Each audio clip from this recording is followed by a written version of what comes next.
Hello, bonjour. Aujourd'hui, on va parler de la famille royale, on va parler du Trooping the Colour, on va parler de la couverture de cet événement par les autres médias internationaux ou la non-couverture. Donc, Trooping the Colour, c'est l'anniversaire officiel du roi ou du monarque anglais et ça se fait tous les ans en juin. Et à ce moment-là, il y a des parades, en tout cas des festivités, on va dire. Le peuple anglais adore ça. C'est ce qu'on nous dit. Or, les chiffres ne suivent pas. Cette année, Trooping the Colour a été le moins regardé. La photo du balcon a été critiquée par tout le monde parce qu'il y avait presque personne sur le balcon, ce dû à, soi-disant, la volonté du roi Charles de réduire les effectifs des membres de la famille royale. Donc, ça a été critiqué et ça n'a pas été couvert internationalement, n'est-ce pas? C'est pour ça qu'ils ont toujours besoin de mentionner le prince Harry pour que cette histoire fasse le tour du monde. Et c'est de ça justement qu'on parlait sur les chaînes anglaises en disant que, en tout cas, ce n'était pas des millions et des millions de personnes qui l'ont fait.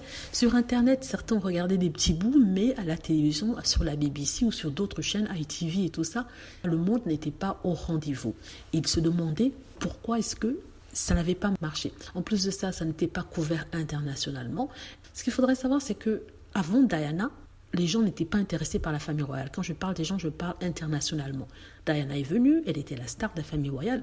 Tout le monde l'écoutait, tout le monde la regardait, tout le monde l'admirait. Elle faisait rêver le monde et c'est elle qui a changé la donne, c'est elle qui a rendu la famille royale internationale, n'est-ce pas? Suite à cela, il y a eu une période où il n'y avait plus rien après le décès de Diana. C'était reparti comme ça l'était. De temps à autre, le prince Harry et William intéressaient la presse internationale, mais sinon pas vraiment.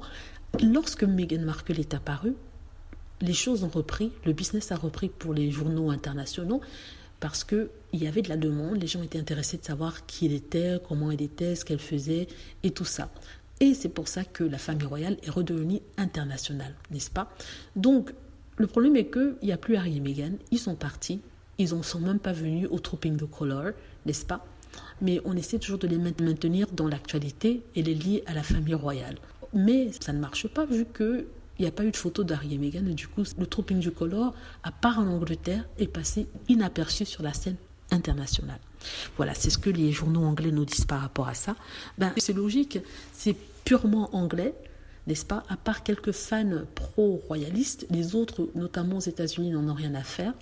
Ce qui pourrait même les intéresser, c'est quand il y a un drama autour de Harry ou alors quand Meghan Markle apparaît, belle et glamour. Là, ils vont regarder parce que de toute façon, elle est à la base américaine. Mais vu qu'il n'y a que des anglo-anglo avec leur histoire anglophone, forcément, ça ne va pas intéresser. Donc voilà, c'est pour vous donner des nouvelles sur ce Trooping the Colour qui est passé à la trappe, qui n'a pas été un succès. Mais en plus de ça, pour cacher l'embarras du fait que les chiffres n'étaient pas au rendez-vous, ils nous ont posté la photo du prince William et de ses enfants à la une de tous les journaux le même jour du Trooping the Colour. Pourtant, on nous avait dit que les membres de la famille royale ne devraient pas se faire concurrence et que lorsque quelqu'un a un événement assez important, ici c'était quand même l'anniversaire du roi, l'équipe de l'autre ne devrait pas sortir des photos ou alors faire la publicité de quelque chose. Or, il y a 2 articles qui sont sortis, envoyés par l'équipe du prince William. Il y a d'abord sa photo de la fête des pères. En plus de ça, il y a son projet de construire des maisons pour les sans-abri. Et ça a été à la une au lieu que ce soit le Trooping the Colour. Donc tout ça pour dire que voilà, ça va de mal en pis dans le monde des Windsor. Dites-moi ce que vous en pensez. J'espère que vous avez aimé la vidéo. N'hésitez pas à cliquer sur like si c'est le cas, à vous abonner pour plus de vidéos et à cliquer sur la petite cloche afin de être averti lorsque je poste une nouvelle vidéo. Merci.